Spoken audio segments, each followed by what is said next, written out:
Breaks for Oxlade, Chamberlain, and now Thomas Rositzky. Rositzky again! What a goal!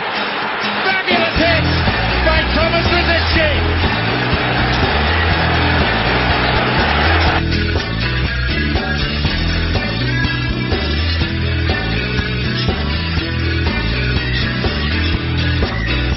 Hello, good evening, and welcome to the Guna Ramble AFTV podcast. I'm your host Giles, and on tonight's show, we'll be reviewing the fantastic win at Shite Hart Lane. We'll discuss this evening's AST meeting and look ahead to Saturday's game against Chelsea. Joining me on the show will be regular panellist Akhil. Hello. You alright, mate? Yeah, very good. Back safely from the pub, I see. I am. Yep, just. Yeah. How many did you have? Oh, just two. Good man. And also special guest tonight, we've got the man known as the Asian sensation. We've got FK from Burkamp Wonderland. Hey, buddy. Sir. Good evening. Good evening. How are you? Yeah, not too bad, thank you. Good stuff. And the man I'm gonna give him a title. I'm gonna call him the best dressed man in the city, because tonight he did look quite. I don't know if you saw him, but Andrew looked quite dapper tonight. You know what I mean? So I'm going to introduce the man known as AST Andrew. His Twitter handle is at PR_who are you. Good evening, Andrew. Good evening. Thank you for that, man. I always make an effort for you boys at the AST meetings, put on my best tie, so. Good stuff. All right, so let's start with the North London derby. Great win under the circumstances and whatnot. I'm going to start with you, Andrew. How did you view the game? Were you there, or did you watch it on TV, or? I actually I was going to watch the game with a few guys in the 12 pins, but decided to go to Bristol very last minute on Saturday night in a drunken decision. So watched it with some old university friends, I'm afraid, in a very quiet pub in Bristol. But I thought, no, the game, it wasn't the best performance of the season by any stretch of the imagination. I think our passing throughout was sloppy. And it was pretty unconvincing on the whole, apart from, the two guys at the back and Rositzky. I mean, I don't know what you guys felt, but I was kind of really disappointed with the number of times which we kind of conceded possession in the centre of midfield. I thought Cazorla was kind of quite irrelevant compared to his usual self. Podolski's passing was pretty slapdash. Gibbs looked completely out of place. And Giroud, I felt, was a little bit sluggish. But then when you look at the positives, it was another great performance from Saka and Koscielny, which, the two of them are probably the best centre-back partnership in the world, I'd say, right now. And Rositzky continues with his kind of renaissance back into our first team. So it was kind of mixed. I mean, it's always great to pick up 3 points. I think it's the first time we've won at White Hart Lane now in the last 5 games. So, that's fantastic to see. But at the same time, it was a little bit too open, the game. It was kind of worrying at times just how sloppy we looked. And at times we didn't really look like we're up for the occasion against our biggest rivals. FK, how did you view it? I know you've discussed it on your podcast the other night, but just again, what did you take from the? Hey, listen, when we win a North London derby, I'm only too happy to discuss it as many times as necessary. I think I would share Andrew's sentiments there. I don't think it was our best performance by any stretch of the imagination. I thought we were quite sluggish, actually, and looking back, I think had we have not scored early on, the longer the game went on, the less likely we looked like we'd score, because, as Andrew's already said, we tired, we looked exhausted. Going forward, we just offered very little in the final third, and Spurs, to their credit, they just kept coming at us, and on a different day maybe they would have scored a goal. But like Andrew says, Koscielny Murder-Saka partnership was brilliant defensively. It was great to see us grind out a result, but when it comes to these derbies, your form goes out the window, your league table goes out the window, league table position goes out the window. It's just one of those games where you just have to go out, avoid defeat and beat the enemy if you can.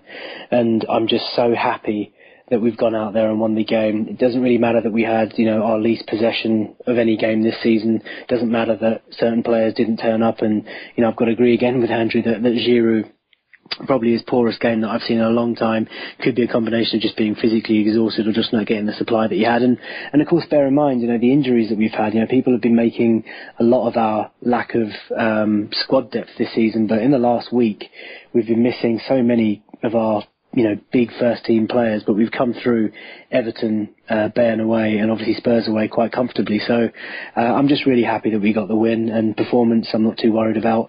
But obviously if we go to Chelsea this Saturday with the same performance, then we could be in trouble.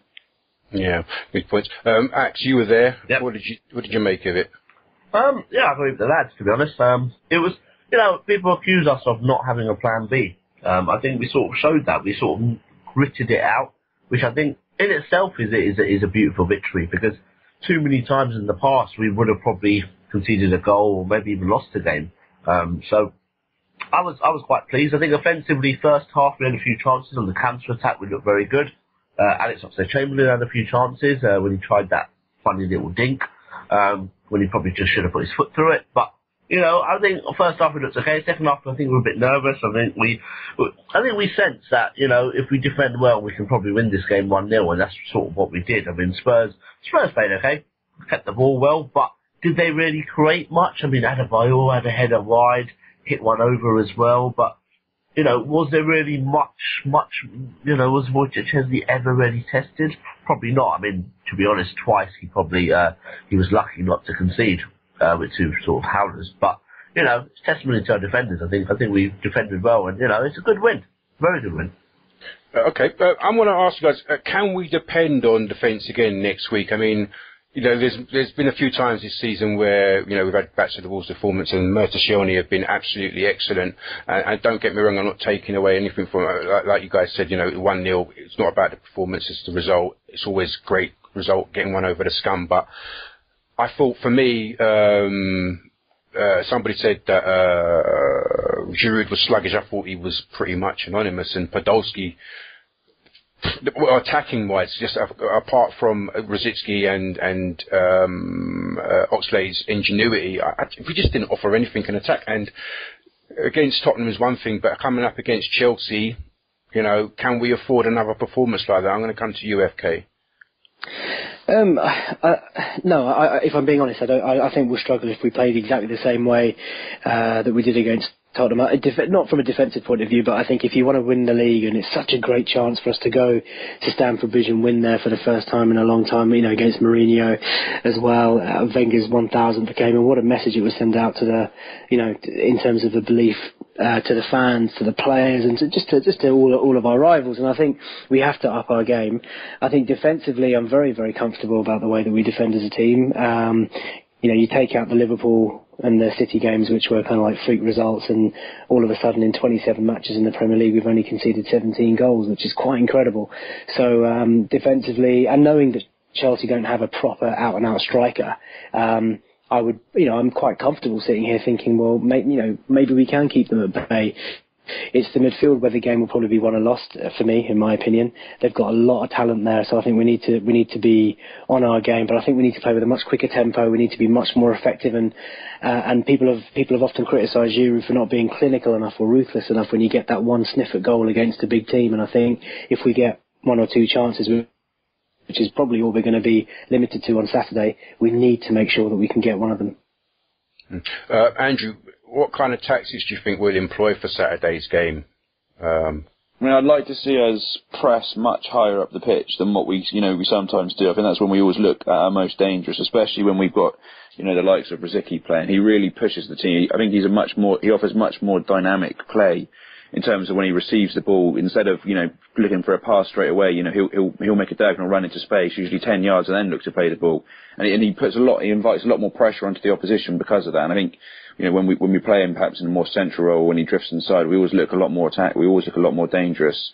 I think, obviously we're going to have to maintain a lot of more midfield stability. If you look at, how we played against Chelsea back in December, we were set up, against them very, very disciplined. I think both teams came out quite conservative in that game, and that game was ours to take. So hopefully I'd like to see a little bit more ingenuity, going forward. But at the same time, I don't think we can open ourselves up as much as we did against Spurs. I think the number of times that, Gibbs was caught out of position, Podolski wasn't really supporting him. It was quite worrying. And, when you look at some of the talent that Chelsea have, because, especially compared to Tottenham and the kind of the end product they can put in, it'd be quite worrying if we went out with, a very similar, mindset. And I'd like to see, as you mentioned, I don't think Giroud played particularly well. So hopefully we can get players slightly closer to him. I think he only won about 6. He only won 2 out of 8 headers on the weekend. He only made 17 passes. If we can, get closer to Giroud, we can obviously, I think that's something we certainly need to work on. He's certainly looked isolated in the last few weeks. I don't think his attitude or his work rate's particularly helped, but I think we certainly need to start playing into that strength more, like we did back at the start of the season. Indeed. Come back to you, Andrew. This talk about his wife and going back to France, do you think there's anything in that? I mean, if push came to shove, and we will talk about players, the player activity in the summer at a later point. But do you think there's anything in it? Do you think we could lose him in the summer if he wants to? Obviously there's clearly been a tough few weeks for him, and obviously he's brought it on himself by cheating and whatnot, and it's probably the first time he's had negative press on him from a personal life perspective since he's been here. But I think that he's clearly at Arsenal. He's clearly at a club where he's the main man at Arsenal. If he went to another big club, I'm not convinced necessarily he would play. I don't know if he'd be good enough, frankly, to play for some of our competitive rivals. Whether he would get into some of their teams, and if he did leave and we replaced him with a world-class player, frankly, I wouldn't be too bothered about that. I think I wouldn't. He's a good player, he's a good squad player, but if we can improve on him this year, I think that's the one weak link in the team. Well, that's the bit that's keeping us from being title contenders. FK, do you agree with that assessment, or do you think he's going to stay? And if he does stay, do you think if he does stay, we need to bring in somebody else, or do you think he could lead the line even better next season? Well, I certainly wouldn't get rid of Giroud because of his off-the-field antics. I think people have sort of hung him out to dry about that, but believe me, there's a lot of players, past and present, who have messed about in various other bits and bobs of their lifestyles, and they've played a good game, and just because they've not been found out or been sort of, hung out to dry in the media, people just kind of don't bat an eyelid to that. But in terms of his ability, I think he's a good player. I don't think he's a great player. I don't think he's world class. I believed in him when he came, and I think he's had 2 seasons now, and I think in both seasons he's demonstrated that he can get you the goals against the mid-table, certainly the lesser opposition, but it's just in those big games. And I know he scored here and there against the Bayern Munichs and whatnot when goals have been served on a plate, but there's been incidences in games against the top 4 where you just get a sniff of goal. You don't get that clean cut-through chance. You just get like a half a chance, which, it pains me to say Van Persie was just so good at. And so Giroud kind of lacks that killer instinct, that ruthlessness, just that little, that extra edge that you kind of need in those tight games. And for that reason, I think I'd love to keep him as a squad player if he'd be happy to stay as a squad player, because that's the role that I think he'd get next season. But I think, as Andrew's already said, Arsenal needs to go out and get, a world-class talisman, something that we've lacked now for a couple of years, someone that can come in, be that bastard up front, completely annihilate teams when he gets just even that half chance on goal, just that clinical, ruthless finisher. So there's a spot in the squad for Giroud, but I just don't think he's the player that's going to lead the line next season. Okay. Axe, have you had your dinner yet? Yeah, I have. You had to go. Oh, what's your thoughts on Giroud's situation? Well, I think firstly he expected Luis Suarez to come last summer, and he was sort of willing to, he sort of welcomed it. So I don't think being a sort of number 2 or as part of a squad will faze him really, because I think even he'll probably admit that it has been a bit too much this season. He's probably enjoyed it, but I'm sure he's found it physically and mentally quite tough. What will happen this summer, I don't know. We've got an FA Cup semi-final. We've got 10 or so 11 games in the little 9 games in the league. Olivier Giroud's future can wait. It's all about what we do on the pitch. I just hope he obviously stays focused. Whoever said about him being clinical, that is key for now the rest of the season. If he gets chances, he has to score them. We really need him to score them. As for everything else, it can wait. It's just not important. Cool. All right. Okay, let's leave that there. Let's move on to the AST meeting earlier this evening, where special guests were, amongst others, Jeremy Wilson from the Daily Telegraph. There was a lot of financial information that came out of this evening's meeting, and I suppose the most significant points were the cash, the amount of money that are actually in the cash reserves up until November this year. You know, how we can use that money effectively. I'm going to start with you, Andrew. Sure. What did you glean from the fact that we've got was it 140 million in cash reserves for player? I mean, as it stands, we've got about 120 in our cash position, but then you've got to remove stuff like the debt service. You got a debt service reserve balance, so that's 22.8 million. So I mean, as it technically currently stands, we've got about 100 million we can spend on transfers, and then the AST forecasts that when you include the next half, financial half's improvement in, because it usually picks up in the second half, because that's when you're getting your Puma money, that's when you're getting your season ticket money, so that's when they forecast we'll have 140 million. And obviously that's quite a headline figure, and that's obviously, you know, I know quite a few people reacted quite negatively on that Twitter, thinking that, you know, the AST are then putting pressure on the club. But you've got to remember that also that 140 million has to accommodate for, you know, agents' fees, player salaries. So, I mean, obviously it's a very substantial amount of money, and with that we should be showing the kind of ambition where we do go out next summer and we do look to invest in a world-class striker, or we do look to invest in a player of the calibre of Ozil. So I think, you know, and a lot of these figures are testament to the to kind of the prudency of the club. I think if you look at not just that 140 million headline figure, you know, overall the half revenue was up by 28% year on year. I think a lot of that's down to the Emirates, the new Fly Emirates deal they signed. So that's, you know, a real testament to Gazidis, who I've been quite critical of in my analysis of him in recent years. So yeah, I think it was actually, you know, very positive looking at the figures, and I hope that, you know, I just really hope we're going to spend a large part of that 140 million and invest in a top quality striker, because I think that's the one area where we seem to be lacking right now, and I think that can really propel us next season. FK. Yeah, I have to echo a lot of what Andrew said. I mean, the most exciting thing for me is that Arsenal Football Club are heading towards generating revenues of circa £300 million a year. Arsenal Football Club, think about that for a moment. Let that just settle in. I mean, 10 years ago, if I'd have said to you that we'd be sitting in a 60,000-seater stadium with, you know, revenues of up to £300 million a year, which is, you know, up there with the Bayern Munichs and the other European giants, people probably would have laughed at me and thought I was a bit crazy. So we've made some significant progress with regards to the cash reserves. Yeah, Andrew's absolutely spot on. By June time, when the full year results are in, we should be sitting on a stockpile of about 140 million pounds, which, like Andrew's already said, is got to cover transfer fees, wages, signing on fees, agent fees, all that kind of stuff. So we need to be careful about. No, not careful. We need to be realistic about what 140 million pounds is going to get you in today's market.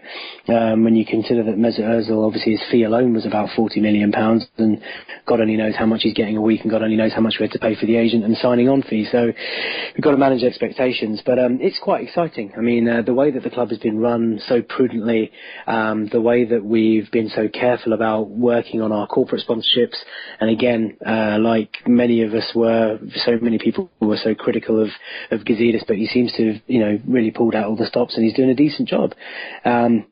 It's to compare, I mean, a couple of statistics, a couple of other sort of facts. I mean, our commercial income, we're hopefully generating around 56 to 60 million pounds this year, and it's expected to rise to about 75 million pounds in 2014-15. That's still, you know, less than half of what Manchester United are getting. It's still less than what Liverpool are getting, which was quite interesting. You know, that Liverpool are a team who've not been in the Champions League for a while yet. They're still, you know, playing on the fact they've got such a huge fan base around the world, and, you know, all their history really is bringing them in so much commercial revenue, and of course matchday revenue, which is one of the other main streams of income for us. For the first time in our history, we're likely to exceed £100 million in matchday revenue for a single season. So there's lots of money there. You know, the clear message is that if Arsenal wants to go and strengthen the squad, and also the facilities, that was also mentioned. Our training ground, where when London Colney was designed and created and finished, it was leading. It was a leading kind of example. But now I think recently there's been a lot of talk about it on Twitter about us kind of like falling behind, and so it's about time that we kind of revamp those facilities. So new players' facilities, lots of money there. Arsenal fans have got a lot of reason to be excited, especially for this summer. Akhil, what did you take from this evening's meeting? Yeah, I think it's quite well known. I mean, we've always had about 100 million or so to spend, and as we've said, it could be only one player, like one world-class player. As someone said, a Mesut Ozil for 40 million plus for 20-30 million worth of wages over 5 years is obviously a lot of money. It was interesting that the AST sort of forecast that we can sign the Mesut Ozil type player every season, which obviously is key, is big going forward. So I think this season certainly the Mesut Ozil type signing would have to be a striker, and I think that would just complete the squad. I think it's interesting to see what happens with Bakary Sagna. That's another judgment call the club have to make. I think it's pretty much well knowledge that he wants 3 years. We're only offering 2. It's about who will sort of blink first, who may sort of drop their demands down a little bit. But I mean, it's certainly a time to be excited about. For the first time in a few years, we're going into sort of mid-March, end of March, still in the title race. We're going to Stamford Bridge, and probably it's close to not a title decider, but it will certainly impact on this season's Barclays Premier League champions, and we're also in an FA Cup semi-final. So I think there's a lot of reasons to be optimistic. Cool. Stephen Clapham, I think, made the point that Stephen Clapham made the point tonight about what did he say? What was it, Stephen? Somebody made the point that why now that revenue streams are going up in other parts of the club, commercial stream and so on and so forth, will there be any sort of effect on the ticket prices? I think somebody said why would Kroenke want to? Why wouldn't he raise the ticket prices? It's a business model. It's in effect he sees it as a business as well as a sporting venture, and therefore it will go up in line with costs. Yeah.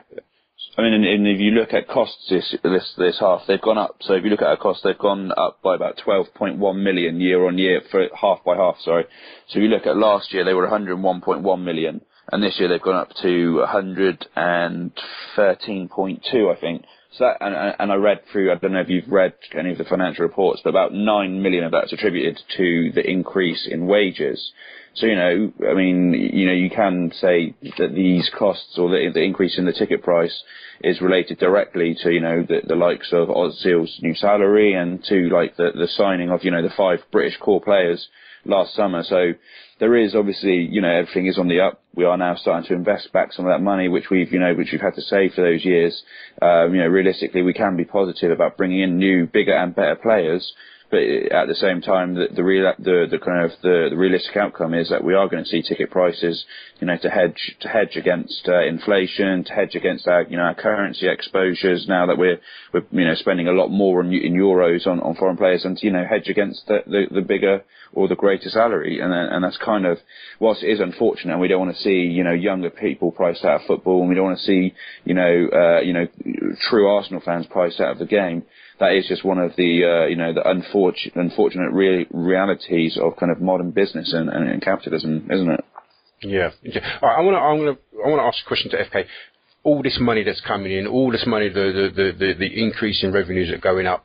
We could afford to buy 2 or 3 Mesut Ozils this summer, couldn't we? I mean, we should go out and just blast the money. You compete with the Man Cities and the Chelseas and the PSGs and the Monacos, and go out there and get Cavani, go out and get Draxler, go out and get Royce and whoever. What would you say to that? In a dream world, we would go out and get 2 or 3 of those sorts of players, but we have to be careful. I mean, the 120 million, whatever the figure is, that obviously has to cover all the fees, like we've already talked about. about, so transfer fee, agent fees, wages, and signing on bonuses.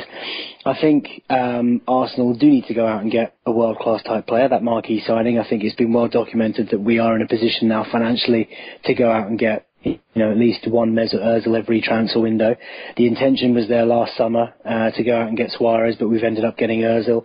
The intention was there last January, as Jeremy Wilson confirmed, and various other people have confirmed that we went in for Draxler, but that didn't materialise. I think the intention is there now also in the summer. Everybody knows that we're just a world-class striker away from really seriously challenging and even maybe running away with it. I mean, I dread to think. I was chatting to some friends yesterday whilst watching the game. I mean, imagine if we'd have had even Adebayor in our squad this year as an additional player to Giroud. I mean, we're just a couple of points behind Chelsea. I think with a decent strike force, we probably could have run away with it this year. I mean, I sounds silly, but that's just the way that I feel. But in terms of transfers, Giles, yeah, you're absolutely spot on. We need to go out in the summer, get the transfer done early if we can before the World Cup, before prices go up even more. And the money's there. There can be no excuse now. So just go out there and get the players that we need. In terms of who we'd like, every man and his dog are putting names into the ring. I've heard Cavani a few times. People keep going on about Diego Costa and Jackson Martinez. I'm going to leave that up to the scouting experts. I'm going to leave that to Arsene Wenger. He's proved me wrong many times over the years. He knows what he's doing. I've got complete faith in him, and hopefully go out and get someone.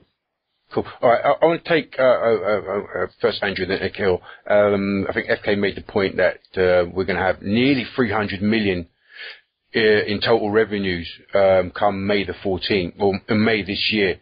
That's a lot of money to have in the bank, isn't it, Andrew? It's a lot of money to have in the bank. And I know Wenger is kind of cautious in the market. We have a policy of, if we don't think the player's value for money, then we walk away from the deal. But there's no excuse now, is there? No, sure, you're right. I mean, I think we have to be careful. So that 300 million, there's still going to be in revenue. That's the revenues. There's still going to be a lot of costs that we're going to have to pay off as a club. So we also have our debt obligations. We obviously have to pay, wages on top of that. And so, but even if that left us with, the 140 million pounds to spend on, and that 140 million, by the way, is, cash that can easily ring fence for transfers. So that doesn't include the fact that, we have, that's after you take into account the fact, that we have debts to pay, that we have to maintain a certain amount of money, that we have to pay money to bondholders. So 140 million is such a huge sum of money. And I think what was also quite interesting out tonight is that when Arsenal do reach that 300 million revenue benchmark, which they've benchmarked against Bayern Munich, by the way, is that they've said that they can afford to increase our salary and what we pay in salaries by £25 million a year. So, that really should not only help us, and the 140 million won't only just help us in, securing players or being able to afford the transfer fees, but we had to offer that competitive, that real competitive salaries, where in years gone by we might have missed out on players. And I think that, that combination can really help, bring some top world-class talent back to Arsenal Football Club. Indeed. I think they said a typical salary now for an established player is, what is it, 100k a week now? Is that what we're looking at now for an established player, guys? Axe? Yeah, that's. I mean, what's sort of rumoured is Arsenal. That the sort of average player gets about 50 to 60k, and then the next bracket is sort of the Walcotts, the Ramseys now, the Podolskis even. I think he was on about 100k as well. That's 100, and then obviously you've got like the Mesut Ozil, who has, absolutely broken our transfer sort of budget. I mean, it wasn't really spoken about. I think because it came, Mesut Ozil signed so late in the window, everyone focused on sort of the transfer fee, but I think people, to a certain extent, forgot about wages, and it's for so long we've had this tight, sort of wage structure, and even like sort of Fabregas, Van Persie's. I mean, in fact, Persie was on about 70k until he left. Fabregas was on probably close to 100, but it was sort of not spoken about as much. But Mesut Ozil would have. I'm not convinced it's near 200, but it's certainly a lot more than anyone else is getting, and I think that's why Wenger and the club are keen to tie down someone like Aaron Ramsey before he comes knocking on the door and says, I've had a good season so far. If he starts well next season again, where's some sort of, I want to be on that level. So I think they're doing well by tying all these players down quickly. even with Santi Cazorla, I think they're going to take the extra year option as well. So it certainly, you know, our wage sort of structure has certainly gone up. I think what people want is, if you're an average player, you get paid sort of a lot less. I think people want, as fans, we want players to sort of earn their right. You know, we don't want a Nicholas Bendtner to be on 50,000 because we don't think Nicholas Bendtner's worth it. And then obviously trying to sell him has been a massive problem because of his wage demands as well. Same with sort of a Park. Some would maybe say Diaby, but I think to a certain extent the Diaby thing was a little bit different. I think if he was fit and he had a very good season, yet we hadn't tied him down and he left, I think people would then be suddenly complaining a little bit how the Van Persie situation turned out, or even Kieran Gibbs. So, but I think it's important that, you know, when we do get young players, someone like Sonogo, for example, to keep him on that relatively low wage, let him work, let him, you know, get to where he wants to be, and then go up to the sort of 50-60 bracket, and then if he does make it, by all means give him the sort of next 100k bracket, and then maybe even further. I think that's sort of what we want to see.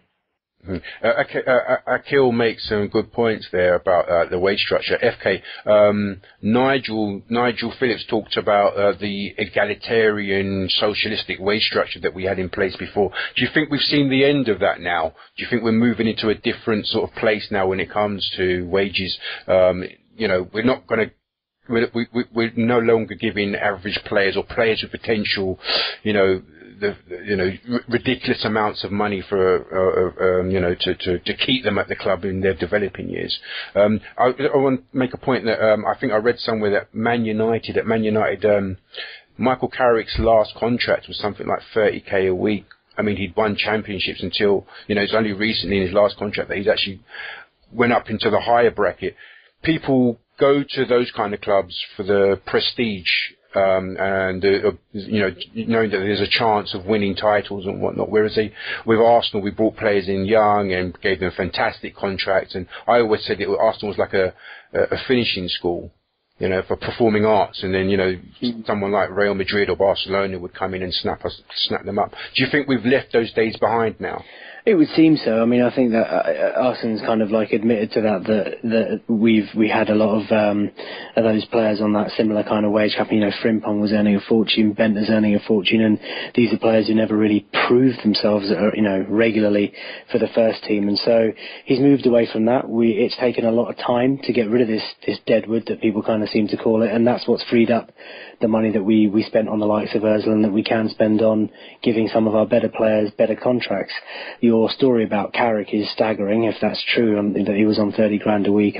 That's remarkable. But then at the same time, Manchester United have gone out and they're paying Van Persie just over quarter of a million a week. They're paying Rooney 300,000 a week. I think the issue with salaries and wages is the wages have gone up so much because of market forces and because of these rich clubs that are able to offer silly money to players that, you know, quite frankly, if you don't offer, I mean, we've got an example in our club at the moment, Bakary Sagna is great. You know, I know we're going to talk about his contract later, Giles, but we may as well talk about it now. I mean, this is a guy who we've offered a substantial amount of money for the next 2 years, but there are very, very rich clubs out there like the PSGs, like the Galatasarays that are able to and happy to offer much more money for a longer time period. So the whole wage, the extortionate wages, it's not a problem that's exclusive to Arsenal. It's just a football problem in general. There are clubs out there that have driven wages up so much that the other clubs as a club, you either take a stance where you let the big clubs do what they want to do with players and you fight for the scraps,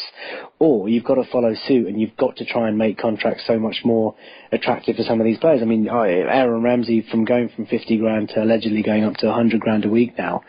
I mean, that's a significant jump, but the reality is if we don't offer it, somebody else will. So I'm glad that we've moved away from the socialist kind of wage structure. I think wages should be paid on merit and performances. But then, of course, the whole issue about bringing them maybe down or making them more reasonable, I think, is just not going to happen because of the way that the game has gone. Okay, yep. Akhil, you want to mention something about Sagna? Yeah, I think the Sagna one's an interesting one because he's been rumoured to be around the sort of 60k mark, and I think we've slightly upped it, but we've obviously given him a 2-year deal. I mean, that sort of is the example I was talking about with the Van Persie, Diaby and Gibbs type. You know, if say 2 years ago we thought, all right, Bakary, you know, we'll give you 80 grand or we'll give you 90 grand and we'll give you a 4-year deal. And there's 2 broken legs and maybe got worse, and actually he hadn't got, you know, he's played really well this season, but if he hadn't got there, suddenly we would have been thinking, oh, we've given him 4-year deal on massive money, and he's not looking anywhere near the player he sort of used to be. I think it's such a judgment call, you know. I would be willing to give Sandy, I mean, I say I will be willing, like I own the club or like I have that amount of money, but, you know, I'd be happy to see him given sort of 100k on three years, if we could sort of guarantee that, all right, for the next 3 years, he will remain fit, his form will remain high, and he'll be our first choice right back. Whereas after 2 broken legs and at 31 years old, you just can't guarantee it. That's the problem. What if we give him 3 years, and what if next season, on the opening day of the season, or September the 2nd maybe, let's say, he sort of breaks down, and then what? You know, then we're in a bit of a stump. And yeah, you could argue that we could buy a player and they could get injured too, but the likeliness of a 31-year-old who's had 2 broken legs is far higher than, say, for an argument, say, a Coleman from sort of Everton. And that's not, you know, I love Sandy. He's probably one of my favourite players. I love loyal players. I'm desperate for him to stay. But from a business side, I think you can understand where the club are coming from, but you can also understand that Sandy wants to sort of, you know, get his future sorted. It's probably his last contract. You can see it from both sides. Sure. I think, yeah, it's certainly great points that you guys make, and I think so they've offered him 60k, which is on his now, and he apparently wants 90k a week than the 3 years, and then a 6 million on signing on fee. And as you say, he's, you know, I think it was mentioned at the AST meeting tonight, he can realistically turn around and say, who are you going to sign that's better than me for that same kind of money? And then I guess if he does leave, it throws up the point that, okay, well, we might have to go and sign 2 centre-backs if Amarian leaves, because Sanya's also, you know, our centre-back cover. But I think, you know, one thing that the kind of the Sanya deal or potential deal for Sanya could kind of invoke from the club is, you know, that kind of bringing back a more competitive type of contract. So as we have I think we need to keep experienced players in the club. I think that's one thing we've really dipped out on in recent years, when we've let, you know, players like Gilberto leave early on similar situations, where we can look at Sanya and, you know, maybe go with go almost how Middlesbrough do with Jonathan Woodgate, you know, look at maybe lowering the base salary each year, or the base weekly salary each year, but yet maintain, you know, a higher total salary if he has a kind of a pay-per-play basis. Because as you know, as you rightly say, Akhil, he's currently still a very good right back. He's, you know, but you can see his game's decreasing slightly, and if you project it over the next 3 years, you know, yeah, Sanya, a lot of his game is reliant on pace, and, you know, you saw how he was completely gassed against Everton the other day. You know, some of his crossing is not quite there at the moment. I still think, you know, he's certainly one of the top 3 right backs in the league, but will he be in 3 years' time? Perhaps not. Perhaps he will be, and if we look to lower maybe, you know, that kind of operating expenditure on his salary, we can then, you know, put in something more attractive and competitive. If he does play games, if he is still the top right back, then we can reward him with maybe, you know, a kind of a bonus after if he plays X many games, or we can throw in a pay-per-play kind of, you know, an extra 50 grand on top of a 25k base, or so, something. So I don't want to see him leave the club, but I think if we do offer him a financial contract that is lucrative enough for him to stay, it has to make sense for both Arsenal and for Sanya. The problem with that is then if his agents come back and say, well, Galatasaray are offering me a flat three-year deal for 100k, there's no pay to play, there's no decrease, why should I stay? And that's then the problem, that like Ramsey, we want to pay him 100k because somebody else will, as I think FK said. So the same thing on Sanya, if he feels that, you know what, I can get, you know, more money elsewhere, then, you know, what's to sort of stop him from going? And I think I get the feeling he does feel a bit let down a little bit as well, that he stayed loyal when a lot of players went, and just things like that. I think he feels that he deserves to get paid more, and I think there's an argument there. So it's a real tough one. It's a real tough. I feel sorry for the people that have to make these decisions, because they are tough, you know. I think I agree with Andrew that, you know, well, I think Andrew's saying give him a longer contract, but lower, like, you know, not so much increased the wage to 100 grand, but give him the, because do you think it's the length of the deal that's the sticking point, isn't it, really? Because apparently he wants to stay at the club, doesn't he, Andrew? I mean, Arsene Wenger's always quite infamously been known to he never really extends the contracts of players, too long into the distance after they kind of get past that 30 years old, isn't it? So, and while Sagna is undoubtedly a top quality right back, will he still be one in 2.5 years, 3 years time? And if he isn't in that time, will the club then regret paying him, the best part of 100 grand a week, when that's an operating cost they could be putting into, a talented young right back who could be the next future, So, I mean, it is, as Akhil and FK and yourself will say, it is a tough one to call, because he's been a real loyal servant to Arsenal. He's still undoubtedly one of the best right backs in world football, but he is coming to that age now where, we can turn around to Ramsey and we can give him 100 grand a week, because we know that, if he's, what's he, 21, 22 now, so he's realistically, actually, if anything, be peaking and becoming into, his form years. Whereas with Sagna, he's on kind of he's at the age now where we might see his performances slide. But then at the same time, it's not guaranteed that they will slide. So it is a tough call to make.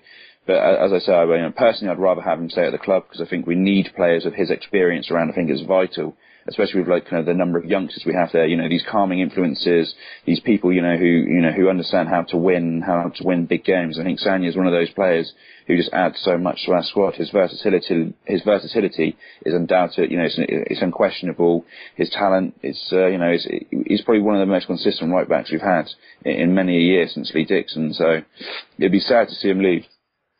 Yeah, you make a good point.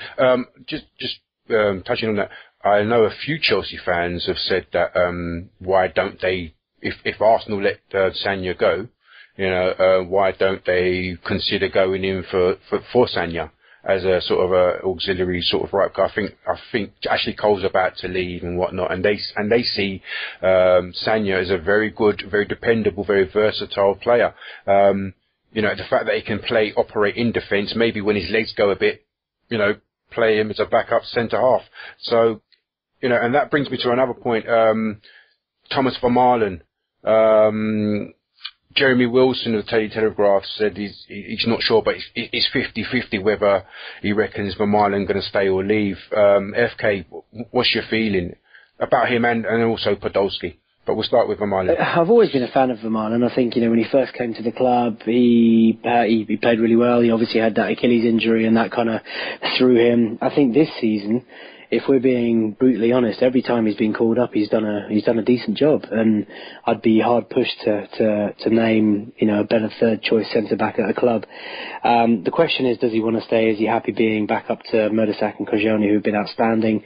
I think there would have been motive for him to leave this season to play more, considering it was World Cup year. But then the Belgian coach came out and said that Tommy V's almost guaranteed a place in the squad, and that he's not really putting his position in jeopardy by not playing at Arsenal. So I'd like to see him stay. I don't think on current form he's anywhere near ousting Mertesacker or Koscielny. Great backup to have.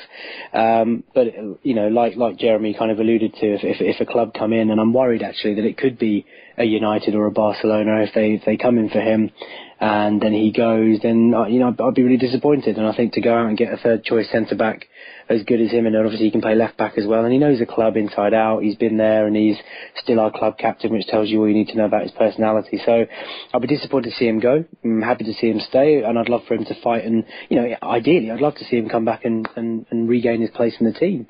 But of course, the two centre backs we've got at the moment are absolutely outstanding. Akhil, what interests me, and I said this to the Tottenham guy in the pod when he came on the podcast last week, is Vermaelen, club captain, ditched since was it Tottenham last year at White Hart Lane, hasn't caused any rifts, hasn't caused any ruptures. Every time it's called upon, like FK said, has done a solid job. Compare that to someone like Vertonghen at Tottenham, who's apparently, it's rumoured that if they don't get Champions League, he's this, he's that, he's sulking. People are saying he's sulking, he's not putting the effort in. When Tim Sherwood came out on the TV the other day, those barbed comments were apparently kind of directed at Paulinho and Vertonghen. You've got to say that Vermaelen has been the consummate professional, haven't you? Yeah, absolutely. I think Thomas Vermaelen. I mean, every time Arsene Wenger's been asked about him, has always spoke very highly of him.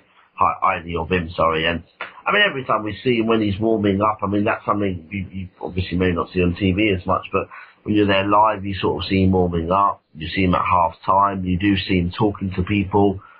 Sort of on the bench, he feels involved. And I think Koscielny and Mertesacker have got something to do with that as well. They've always made sure that Thomas Vermaelen's still sort of a part of it all. And, they are sometimes quick to say, that everyone plays their part, including Thomas. So I think it's a bit of an unfortunate situation. I just think we've sort of had two centre-backs who have just clicked. I mean, people say strikers used to come in pairs when everyone used to play 4-4-2. The sort of Bergkamp on Rees or the sort of Dwight York, Andy Cole type thing.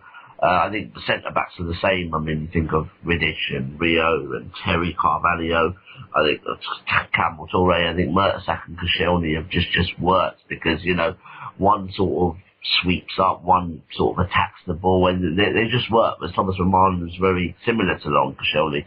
So when Per Mertesacker came in, Mertesacker was always going to play. But I think Koscielny has just improved so much that he's a good fit, and I think that's unfortunate for Vermaelen because he played 2 out of 3 games this week, played quite well. I mean, one little slip at Everton, at home to Everton. Apart from that, he was solid. I thought he did really well in Munich as well at left back.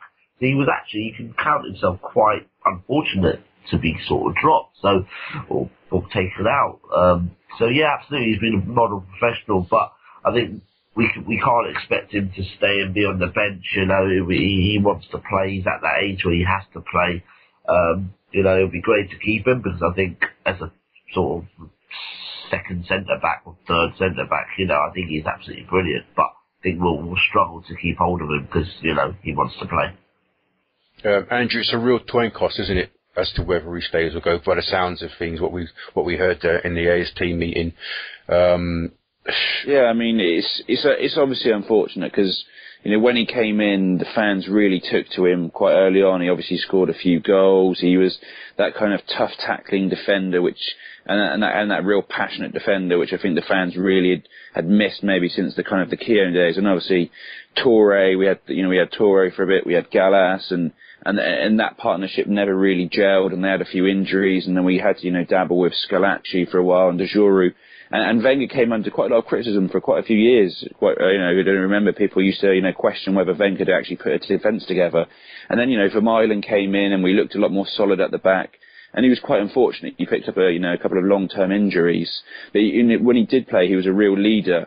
And then, he's got into the unfortunate position now where we've got probably 2 of the top 3 centre-backs in the Premier League, and maybe even 2 of the top 5 centre-backs in world football. And as you say, because of their kind of contrasting styles, they just seem to really fit.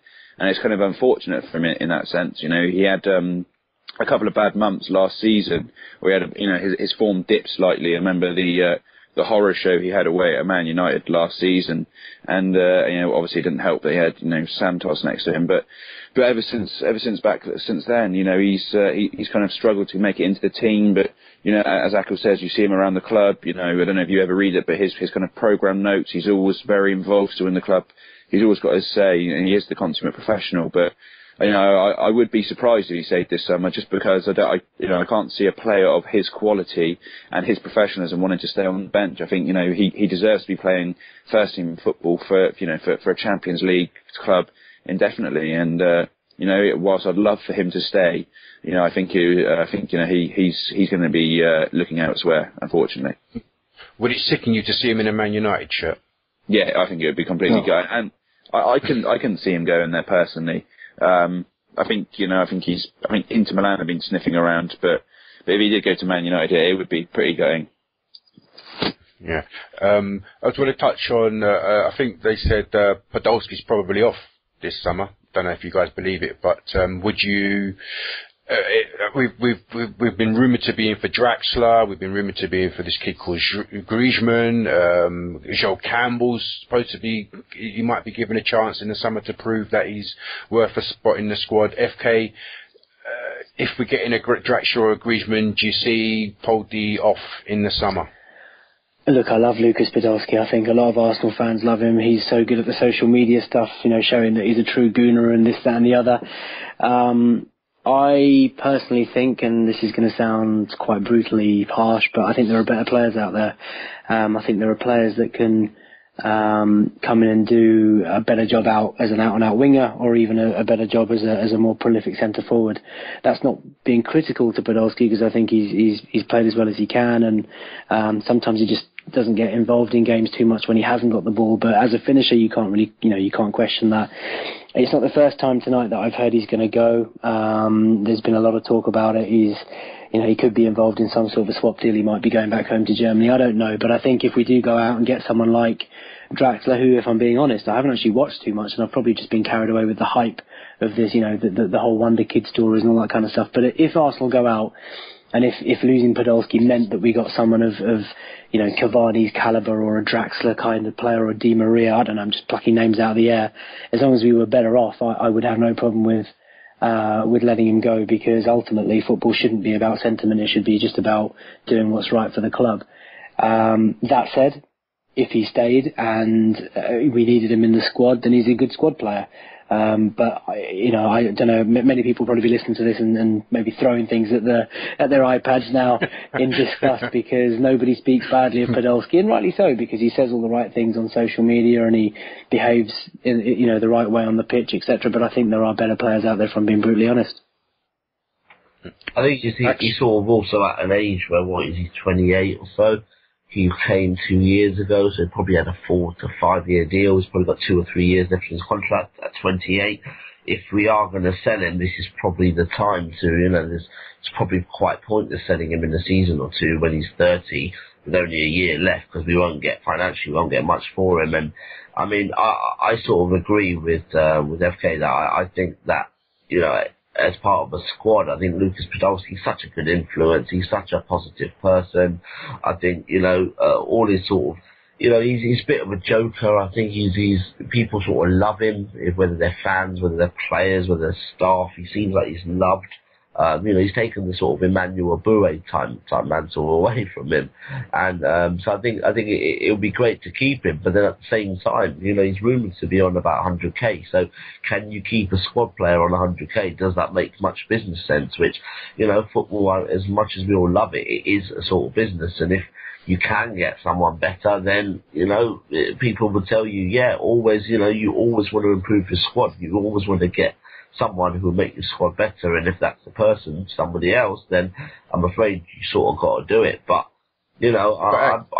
I love Poldy. I think he's a great character. Actually, I just want to jump in. Somebody said the other day, I can't remember who it was on the podcast. They said, I think it was Jasper that said, look, other clubs, other teams, you look at their bench, they've got 100 grand players sitting on the bench. Why can't we have the same sort of bench? I mean, against Bayern Munich, it was painfully obvious how under strength we were.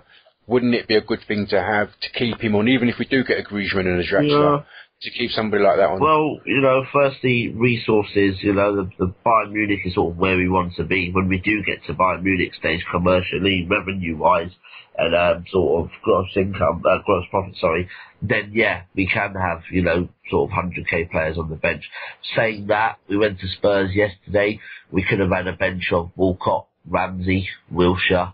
Who else? Kallstrom. Kallstrom, I suppose.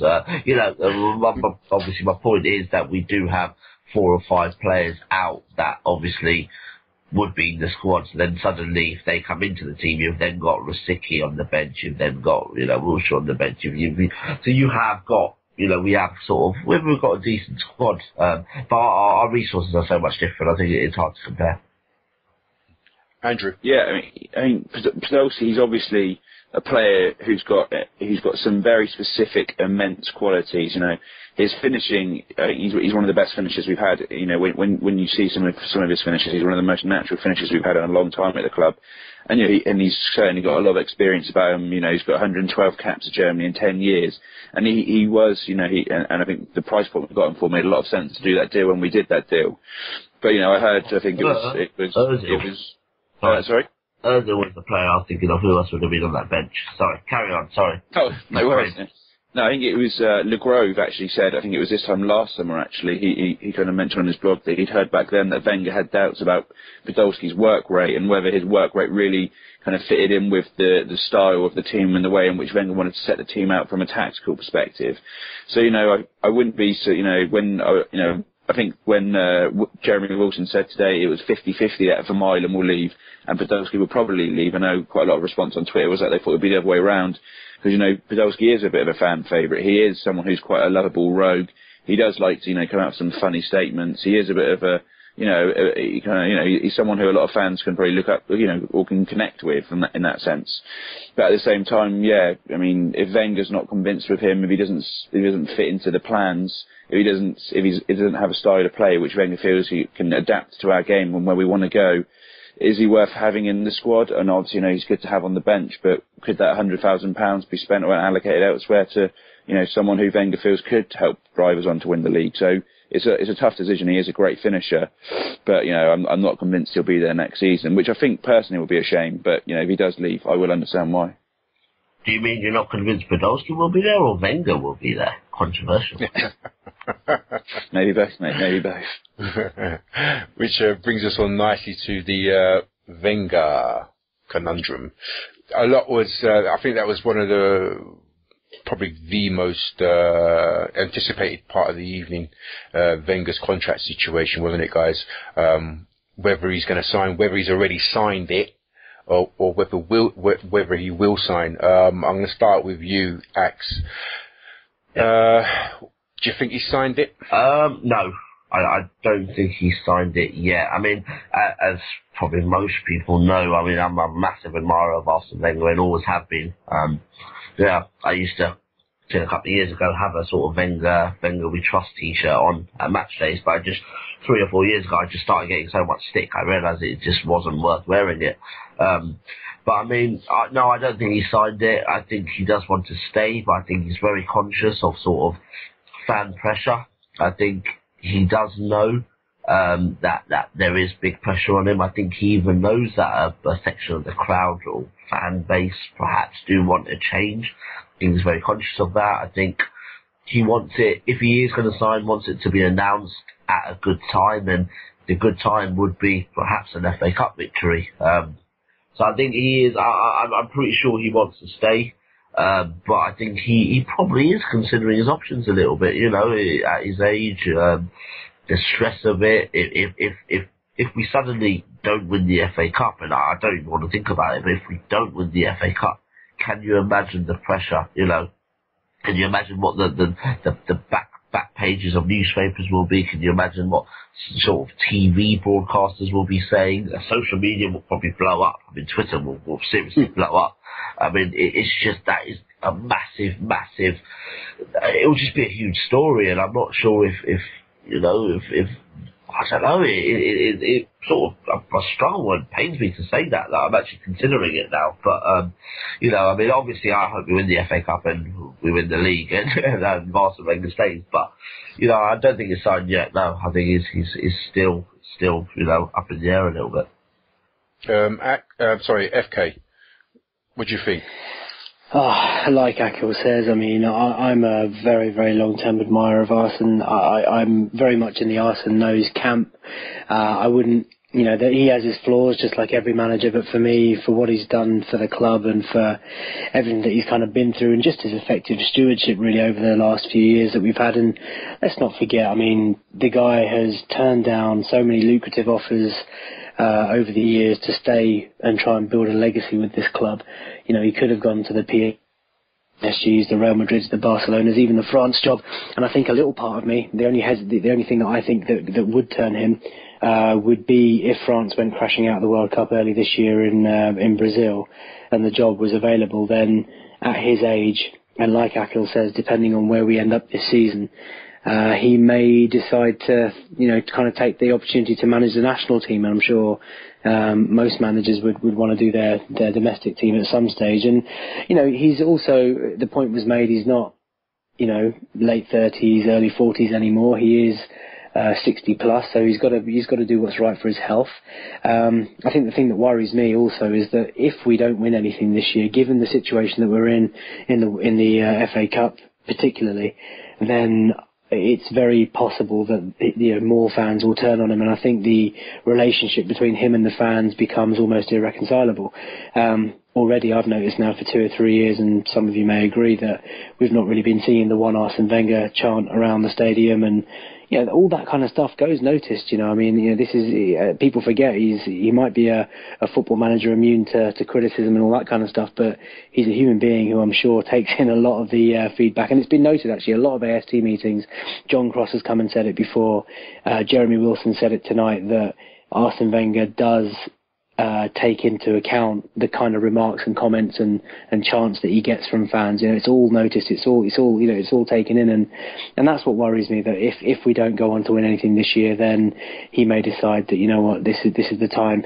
Me personally, I think he's worth keeping. I would love for him to sign the contract. I think he's got rid of the deadwood. He's put us into this position. We've got a great chance now to go and really strengthen the summer. And it's not just about the summer. Akhil's already made this point a couple of times. We've got such an exciting 9, 10, 11, 12 games to play this season. If we can go on and win the FA Cup and finish top 3, and even if we might even go on and win the league, and if that were to happen, that would just be the most incredible feat. In my opinion, of all the cups and trophies and stuff that he's won, the whole Invincible season, to do it in an environment where the oil money, the foreign money's kind of come in, and to compete off your own back would just be remarkable. So for me, he's the right man. And also, don't forget, my last point on this is that sometimes, as we've seen with Manchester United and David Moyes, it's better the devil you know. We have no idea. We can sit here and say Klopp would be amazing. Klopp might not even want to come to Arsenal, but Martinez or some of the names that have been branded about, we have no idea how these people are going to impact if they were to take on the job. So for me, Arsene's the right man. For me, he's got all my support, and I will support him until the day he decides to walk. So hopefully he'll sign the contract. But before I move to Andrew, FK, I did remember you saying in a recent tweet that if he doesn't win the FA Cup or a trophy this season, then you might have to start questioning whether he's right man for the job. The way that what I meant by that tweet was that I think Arsene Wenger, unfortunately, he's almost put himself into a lose-lose situation, and what I mean by that is this. In the summer, obviously, everyone knew that we needed that centre forward, and he got Ozil, and we had a cracking start to the season, and I think we all thought that we had an outside chance of winning the league, and to be in the mix still in January, we had a great opportunity to go out there and get a striker to just basically supplement the squad and help us get over that line. Now, obviously, he's not gone and brought anyone in apart from Kallstrom, who may turn out to be a genius addition, by the way. But the situation is that if we miss out by a few points, I think people always look back and wonder, well, what if, if we'd have gone out and got not even just a top draw striker, but just like a better than average or a good striker to help take the pressure off Giroud. What if? And if we finish miles behind, let's say we finish 15 points behind, then obviously the knives will be out and the questions will be asked, well, why didn't we add in the summer when we've got 100 million plus sitting in the bank? So my tweet was basically saying that if he's left himself in such a difficult situation, that the only way that he can probably rescue himself and keep that relationship with the majority of the fan base now is to go on and win something, and hopefully he's going to deliver in the FA Cup, and that's the one that we crave, obviously, as well as the title. Andrew, I was chatting to Tim after, and he said that it was what he found quite interesting was the fact that people are relating whether Wenger signs a contract to whether he wins the FA Cup. No one really talked about whether we've got a real chance of winning the league, and whether that will impact his decision to sign or otherwise a new contract. What's your feeling on that? Yeah, no, I think it is certainly interesting, and I think that also kind of that point falls in line with one of the questions that was raised by someone there tonight. It's something I asked on my Twitter a while ago. I mean, if you look at this kind of season, we've seen the rapid rise of Liverpool again, but then we've also seen, our rivals, Chelsea, they've changed their manager. Man City, they've changed their manager. Man United, they've changed their manager and gone completely off the radar. So this was, and this is kind of the first season where we really spent some money. So this was our best chance in quite a long time to really push for the league and the FA Cup. So, and in my opinion, the guy who asked the question kind of said, Arsene Wenger's a man of a lot of integrity. He kind of what he says he really believes in, and he's said historically a few times that the day he decides to leave Arsenal Football Club is the day he realises he can't take them forward any further. And I guess the point he kind of raised was, with Arsene Wenger now, at that point where the contract's up for him to sign or not, if Arsene Wenger then fails to deliver one of the titles this year, will he then decide enough's enough, and kind of that integrity will force him to perhaps not sign another contract? Now, and I don't mean that facetiously, because like the other guys, I'm a very pro Wenger person. I think his understanding of economics around the club and kind of his macro vision for the club is very strong. But falling in with Tim's question and with the guys' question, it might be the case that Arsene Wenger might call it a day. He might think enough's enough now. Especially if we don't win the FA Cup, it will be quite, not humiliating for Arsenal, but it will, it'll be another Birmingham all over again. So I think that is very much a real possibility that not only will a large percentage of fans start to get on his back, but he might, even start to question his own credentials, as he's kind of alluded to in the past. But I think what Jeremy Wilson was saying, which was quite interesting, is that, with the signature, the recent re-signings of contracts of, Mertesacker and Rosicky, Cazorla's coming up, even Gazidis publicly stating that he was gonna, Wenger was gonna re-sign. The signs do show that he probably will re-sign. And I think someone kind of said tongue-in-cheek that he earns £1,000 a day, so why wouldn't he? But I think, I hope he will stay. I hope that they give him the backing this summer. Make sure, really support him in the transfer market.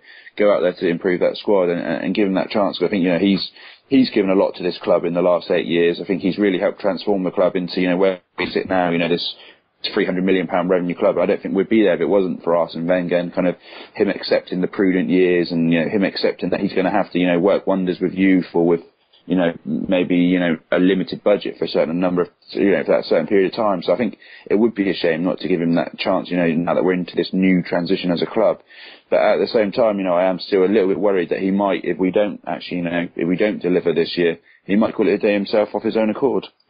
I think after all the sort of specialist in failure stuff as well, I think he'll be even more focused. I mean, a lot of journalists I've spoken to this year have said Arsene Wenger has been different this season. He's looked a lot more focused.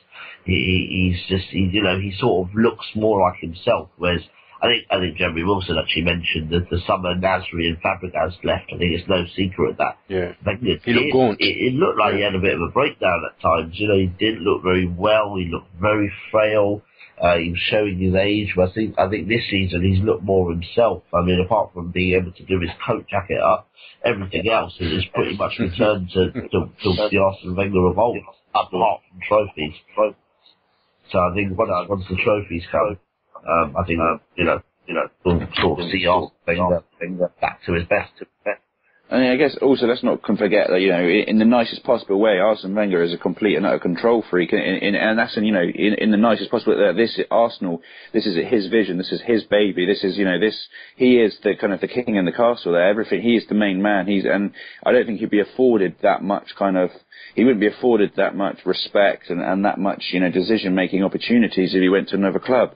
So I think he really is as passionate about Arsenal as what we are, because he sees himself as being at the heart of this. He is kind of the key strategist. So for him just to make a decision to up and walk away, or when there's clearly the desire for him to stay from Kroenke and Gazidis, I would be surprised to some extent.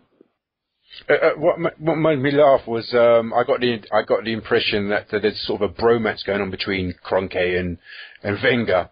Like Kroenke basically believes in what Wenger's doing. There's absolutely no chance, I think, of Kroenke marching him out the door, is there? If I remember correctly, somebody said that Kroenke's met him. He's sort of like, he loves Wenger's vision and so on and so forth for the club and what he's doing, and he allows Wenger and Gazidis to get on with the day-to-day running of the club, isn't it? Well, yeah, you would. I mean, if you were the chief exec of any of the Premier League football clubs and you had to pick a manager within the existing game to come in and run your club efficiently and effectively, Arsene Wenger would be on top of most shopping lists. I think, actually, if you look at the Premier League now, I think fans of 18 other clubs in the Premier League, apart from Chelsea, would probably all happily swap their managers for Arsene Wenger because they know how good he is. And from Stan Kroenke's point of view, Wenger is a safe bet. He's exceptional. Spurs probably wouldn't. I think they would, you know, honestly. Like, if you speak to, I mean, I know what you mean in terms of the banter, but they would happily have a manager of his kind of caliber. But going back to the point, I mean, Stan Kroenke is clearly going to be happy with Arsenal because of what he's done and his track record, and but also, you know, you have to look at what you're up against. We're up against clubs that have spent £500 million in, 3-4 years. I mean, we simply can't compete with that because we're just not generating that income. So from Kroenke's point of view, he's the best out there. From my point of view, and I think most fans would agree, he is one of the best out there, and he is a dream manager. Okay, all right. Let's wrap it up. Wrap up the AST meeting. A few points, few conclusions I wanted to make is I think definitely we're ahead. We're top of all the financial tables. I think that was borne out by Stephen Clapham's diagrams and graphs and infographics. You know, so we're definitely ahead on that scale. We're definitely ahead in the FPP financial fair play table. And it was interesting also that Stephen Clapham, although he's got no interest in football, he did allude to Liverpool and Man City maybe getting penalised by the financial fair play. I'm not sure if any of you guys picked that up, but he didn't really expand on it neither, did he?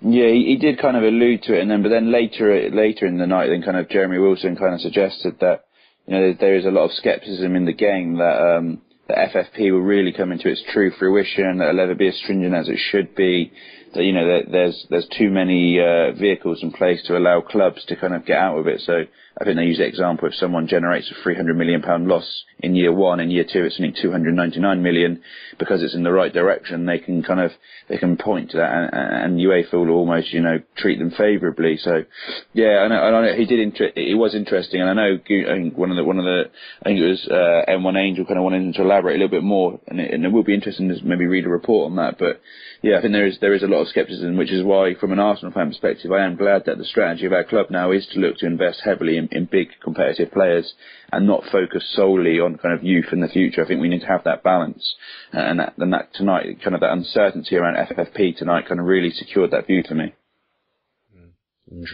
Indeed. All right, so that wraps up the AST meeting. Before we go, I want to ask you guys on your predictions for Saturday's game. It's Wenger's 1000th game. There's a lot going to be made of. I'm sure Mourinho's going to crank up the media machine. They love him, don't they? So you know, he'll crank up that machine. And there's this little thing of a hoodoo. I think Wenger's never beaten him.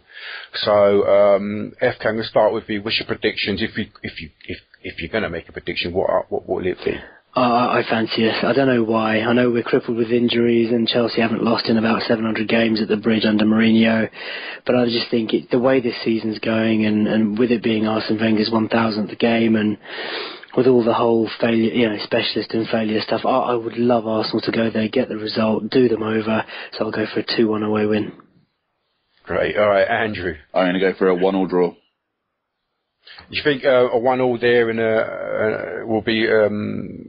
will stand us in good stead going forward? I think so. Yeah, I think, you know, any whilst, you know, it's only a point for us, if we can deter Chelsea as much as possible and start to take points off of the rival top four, then, you know, I think it is not bad. Obviously, you know, I'd like to see us win, but I think, you know, picking up a draw against Chelsea with Mourinho as focused, you know, to stop Arsenal beating him as he is, it wouldn't be a bad result, not at all. Akhil. I don't know. What's your feeling in your waters? Don't know, mate. Heart, head, and all that. I would love us to win. I would love to break this Mourinho sort of, you know, Wenger never beating Mourinho thing. So I would love to win. But I think as long as we don't lose, I'll be happy enough. Yeah, indeed. I'm not feeling very confident about this weekend's game. Hopefully I do as the week goes on, but I don't know. If we play like that next week, Jesus. Moving on. And beyond years. Well, they've got a big game tomorrow night, and we've got the whole week off, so we can regroup, get together, and just, you know, it becomes a cup final on Saturday. So why not? Well, yeah, one. I mean, I'm glad.